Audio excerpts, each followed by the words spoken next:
Ditën e sotme është mbledhur Këshilli i Lartë i Prokurorisë duke hapur kështu zyrtarisht garën për kreun e ri të Prokurorisë së posaçme në afrim të datës së mbarimit të mandatit Altin Dumanit dhjetor 2025. Në mbledhje u dakordcua që kandidatët nga radhët e SPAK-ut kanë afat 3 javë për aplikimin, pra deri më datë 8 tetor. Afati për dorëzimin e aplikimeve është deri më datë 8 tetor 2025. Vendimi hyn në fuqi menjëherë, shpallet në Tiranë sot më datë 17 shtator. Me 11 vota pro, asnjë kundër, miratohet, tha kryetaria e KLP-s. Të pranishëm në sallë kanë qenë edhe përfaqësues të ambasadës amerikane në vendin tonë. Prokurorët e posaçëm që mund të kandidojnë për kreun e ri të SPAK-ut janë Adnan Xholi, Anita Jella, Alfred Shehu, Behar Dibra, Bledar Maksuti, Doloreza Musabelliu, Dorina Bejko, Dritan Prençi, Edvin Kondili, Elida Kaçkini, Elvin Gokaj, Enedna Kuçi, Enkeleda Milonaj, Klodian Braho, Manjola Kajana, Olz Dado, Sotir Klapi dhe Vladimir Mara. Kriteret që duhet plotësojnë kandidatët për kreun e SPAK-ut janë: eksperiencë në ndjekjen e çështjeve sensitive të korrupsionit dhe krimit organizuar, eksperiencë dhe aftësi në organizimin dhe drejtimin e një strukture,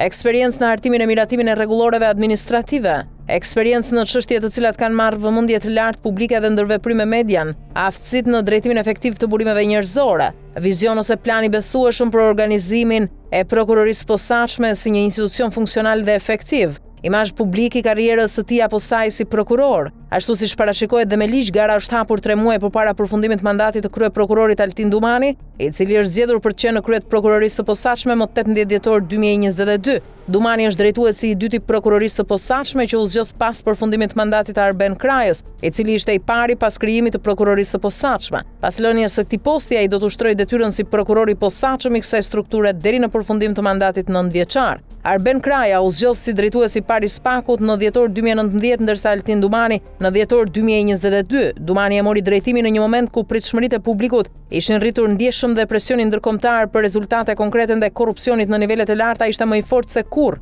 Drejtuesi i ri i prokurorisë së posaçme do zgjidhet mes prokurorëve të SPAK-ut për një mandat 3 vjeçar pa të drejtë rikandidimi. Zgjedhja bëhet me shumicë të thjeshtë votash nga 11 anëtarët e Këshillit të Lartë të Prokurorisë.